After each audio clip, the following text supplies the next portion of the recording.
So, welcome to Beauty of Colors podcast, Rachel. It's great to have you on the show. Thank you, Cleanne. It's great to meet you, and it's lovely to be here. Thank you for having me. You're very welcome. Tell the listeners about you and what inspired you to be a coach, a mentor, and a consultant. So, I have more than 20 years of experience in the corporate world, and that includes both the for-profit and the nonprofit world.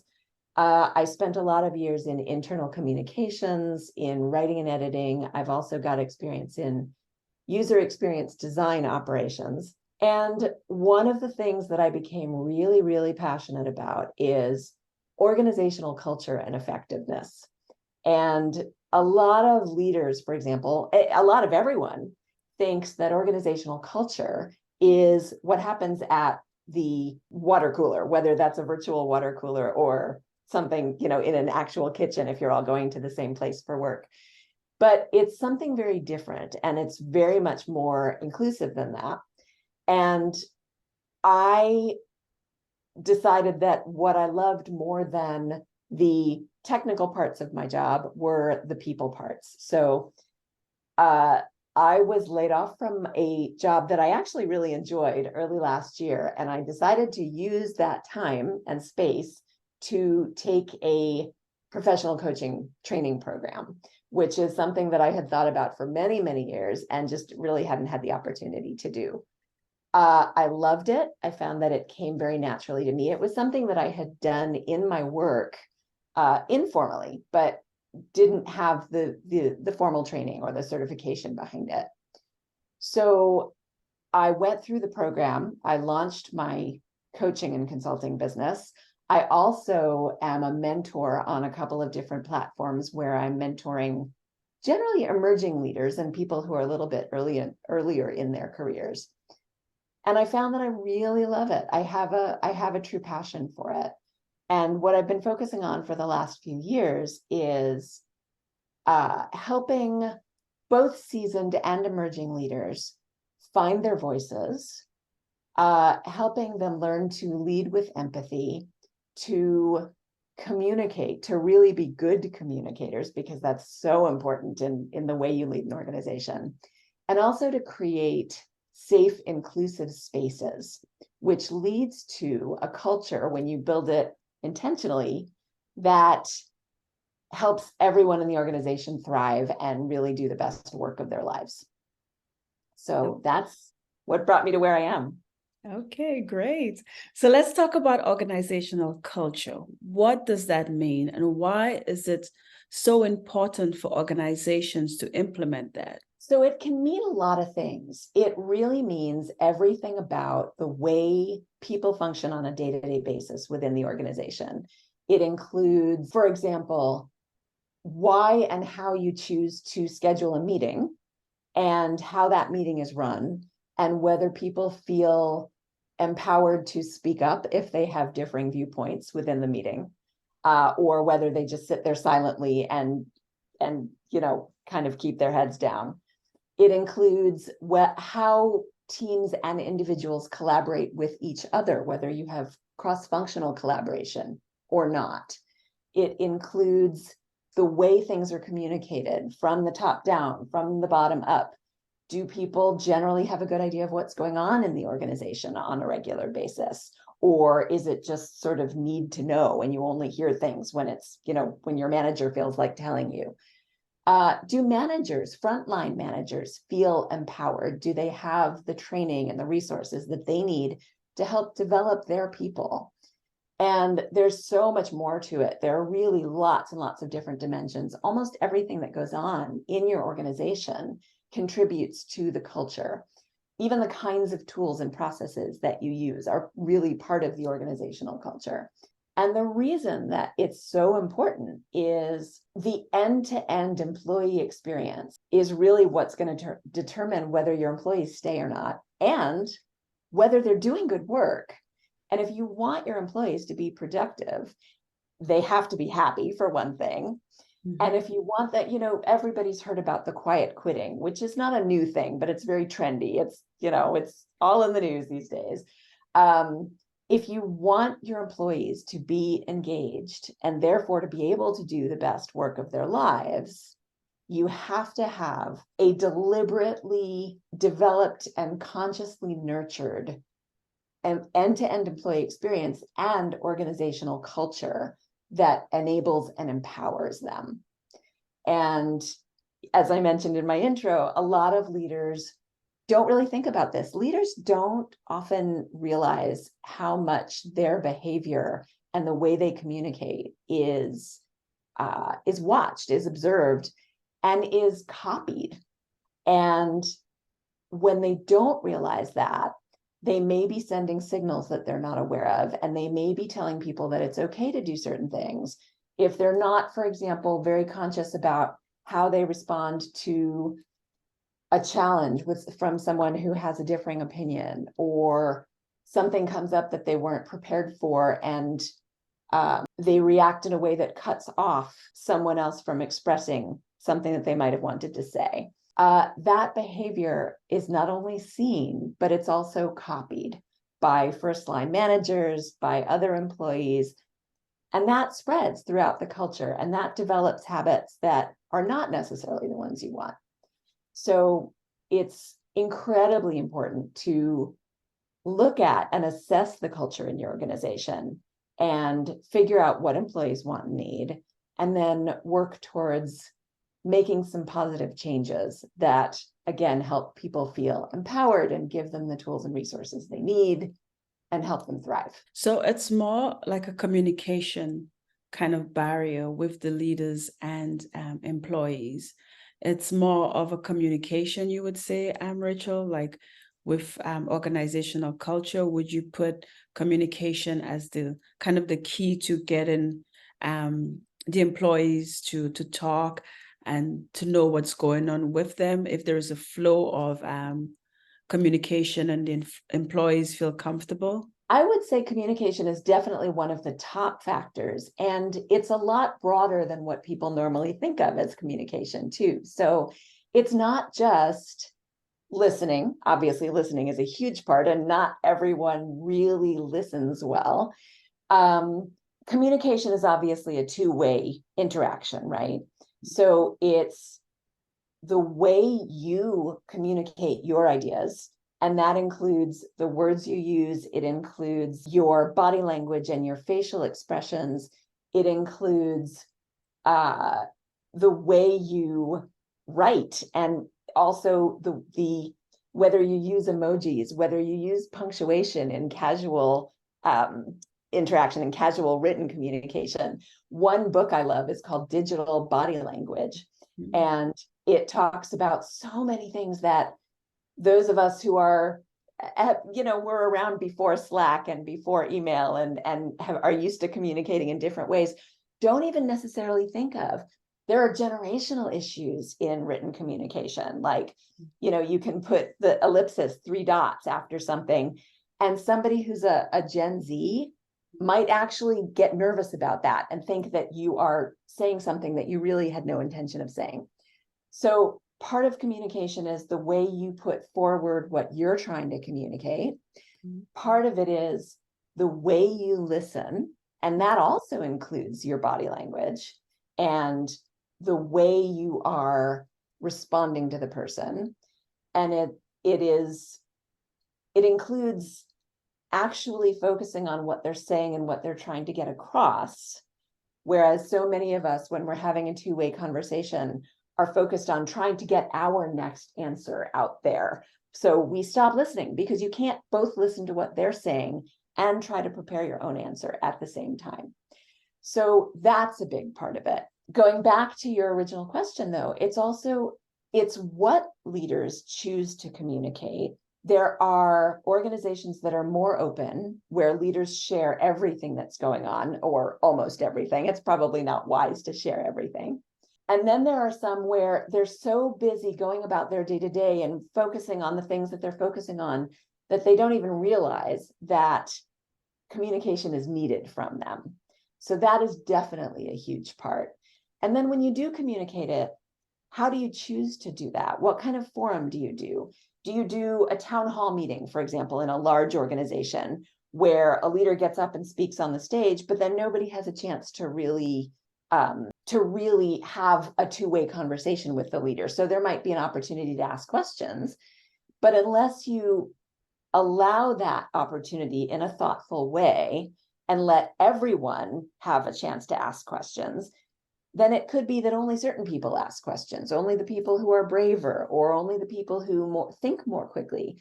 So you need to think about inclusivity when you're dealing with communication as well. You know, what are the different ways that people have of processing information? You need to make sure that people have time to process the information, and that they have time to generate the questions that they really want to ask, and that the loudest person in the room, or the person with the highest rank in the room, isn't the one that's constantly speaking. So there's a lot of pieces to it. So organizational culture right now, it's evolving. What are some of the steps in engaging employees and making the workplace a better place for not only employees, but also for leaders as well? There are so many things that organizations can do. A lot of it, it's going to be, obviously, there is no one set formula, because every organization has its own structure, its own design, its own goals, its own needs, and its own problems. So there may be one organization that is doing one thing particularly well, but not doing something else, and vice versa. One of the things that's really important, and many more organizations have started to do this, but they don't always act on it, is doing employee engagement surveys and figuring out how to get employees to feel safe enough to actually respond to those surveys. Because if you send out a survey, even if you've spent all the time in the world preparing it and making sure all the questions address everything that you want to look at, if you only get a 30% response rate, you're not actually getting any value out of that survey, because there's a reason that people are not responding to it. You need to make sure that they feel safe responding, meaning it is completely anonymous. And if you have a small team, for example, that their responses are not going to be immediately obvious. You need to make sure that the managers aren't going to try to identify people on the team from their responses. I was in a leadership role once at an organization where we did a survey and there were some negative responses. And the vice president that I worked with immediately started going through all of the members on her team and trying to identify, by the wording used in the survey, who were the people who gave those responses. I was horrified. And I actually said, we can't do that. This was an anonymous survey. The point is to let people be able to express their concerns and then to address them. So the second part of that is you need to actually address them and you need to do it in a timely way. And you need to make sure that you communicate what it is that you're doing and why, and show that this came out of the survey, that this came out of your responses. You know, we're doing this for you because this is what we heard you say. And here's the data, and here are the programs that we're building. And while you're building those programs, you also want to get employee inputs. So creating methods and approaches and opportunities for employees to actually have a say into those programs is also really important. Employee resource group is something that more and more organizations, again, are starting to create. And some have had them for a very long time. But it's becoming something that's more recognized as necessary and not just a nice to have. So creating groups where employees that identify in different ways can feel comfortable meeting and talking and creating and supporting each other and educating. Some employee resource groups are there to educate, you know, other groups in the organization. And making sure that those groups are supported, making sure that there are executive sponsors for each one of those groups who don't just check off a box, but actually show up at the meetings and maybe learn something themselves from the things that those employee groups are sharing. So that's another thing that organizations can do. Two-way communication, making sure that employees have access to leaders on a regular basis. Not, you know, every week necessarily. We all know everyone's busy, everybody's got tons of meetings, but employees want to know that they have a voice and that they're being heard. And they also want to know what's going on with leaders. So creating more informal ways for leaders to learn from employees and to hear what's on their minds is a really important thing. And there are lots of different ways to do that. Those are three things that come to mind. Another one is just leadership coaching. And, you know, leadership it can be a really lonely role. Leaders have a lot to worry about. They have a lot to focus on. We all know this is a really tough time in the work world. There are layoffs all over the place. There's concern about the economy. You know, how do you do more with a smaller team? How do you keep the morale up of the people who are still on the smaller team, having seen some of their colleagues gone, you know, laid off? Tons of things to worry about. So making sure those leaders have support, because if they don't, they're going to be less able to respond to situations, to be agile, to adapt to change, and to lead with empathy, because it's all going to be weighing down on them. So support at every level of the organization is going to be really important. And that includes for the HR teams, where there are HR teams, because we all know that they're getting a lot of the brunt of this right now too. So making sure that they have what they need so that they can then support the employees and the leadership. It's a lot. Yeah. But there are a lot of ways to handle it. Yeah. We know that organizations, organizational culture, it can be challenging sometimes. How do we face the blockers and move in the right direction? So I think the first thing you need to do is really understand where you are. What is the current state of the organization?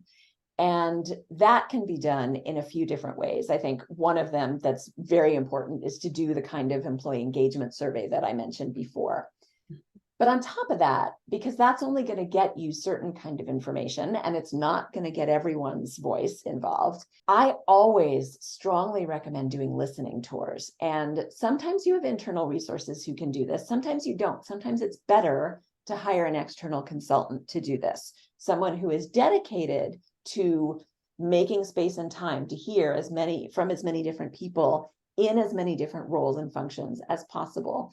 And also someone who has a completely objective viewpoint and isn't tied to any particular outcome. So those listening tours, basically, you come up with a list of questions that are not the same as the questions on the survey.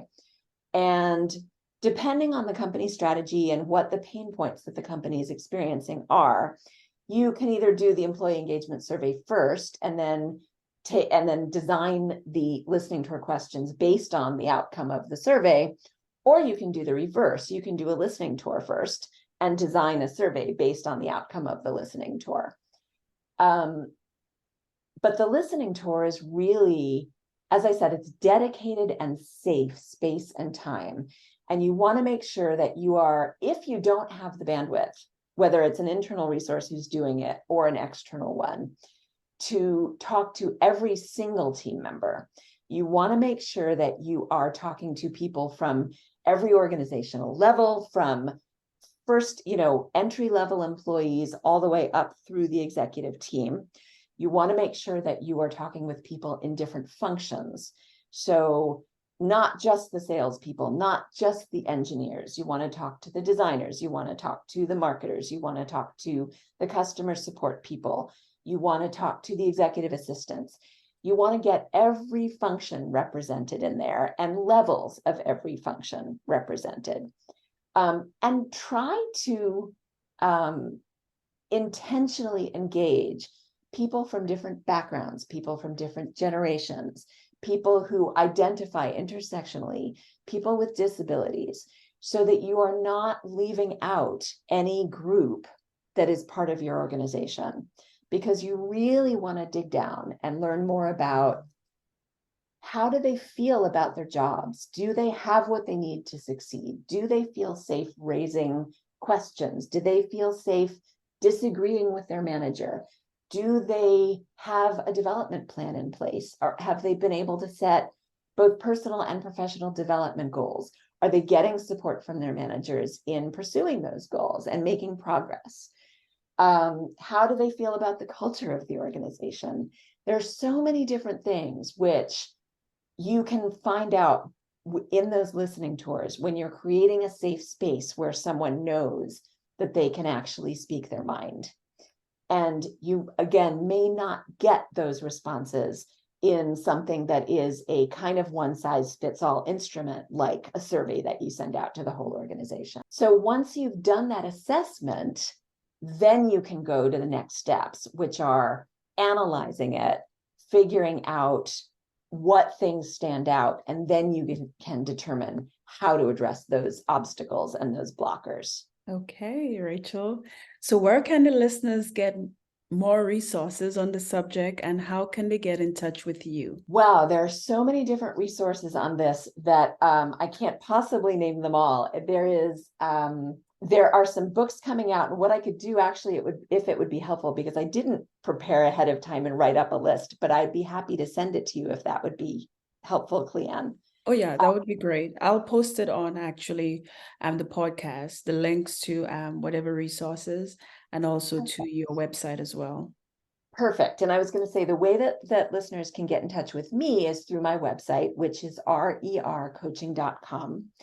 And if they're interested in coaching with me, I also offer a free, no obligation 1-hour discovery call, which will help them learn more about really what coaching is, how it can help them, the way that I work, and whether it's something that might work for them. So what are the topics do you cover apart from what we just spoke about, Rachel? What are the topics do you talk about during your coaching and your mentoring? So coaching and mentoring can cover pretty much anything. When you work with a trained coach, the client is the expert. The coach is trained to ask questions to help the client uncover the answers, which the client already has, but they may not be aware of them. They may be buried in blockers or doubts or fears or questions or a lot of stuff that we all deal with all the time. What I really love working with people on, both in a mentoring relationship and in a coaching relationship, is some of the things we talked about. Again, I love working with women leaders in particular, both experienced leaders and emerging leaders, to help them learn how to lead as themselves, not as someone that they think they're supposed to be, but to really find their own voices, find their own leadership presence, learn to lead a team and an organization. One of the things that's true of a lot of emerging leaders especially is we're never told that when we're promoted to a management position, the skill sets that we're going to need are completely different than the skill sets that we were using as an individual contributor, which are the reason that we got promoted in the first place. So making that transition from an individual contributor or a first line manager into a more senior leader can be really, really tough, especially for women who have been taught to act in certain ways. And I love working with those leaders on how they can get more, do more self-advocacy. I actually just worked with a client who made me so proud, a nonprofit leader who was going to ask for a little tiny raise, and she was terrified to do it, even though she knew how much value she had brought to the organization. And after my very first session with her, she came back to me and she told me that she actually went and asked for a 25% raise, and it was approved immediately. And I was just kind of jumping for joy with her. That's the kind of thing I love to hear and love to work with people on. And again, on the organizational side, just creating a safe, inclusive culture. So love to work with people on those things. That's great. Any last words for the listeners on organizational effectiveness?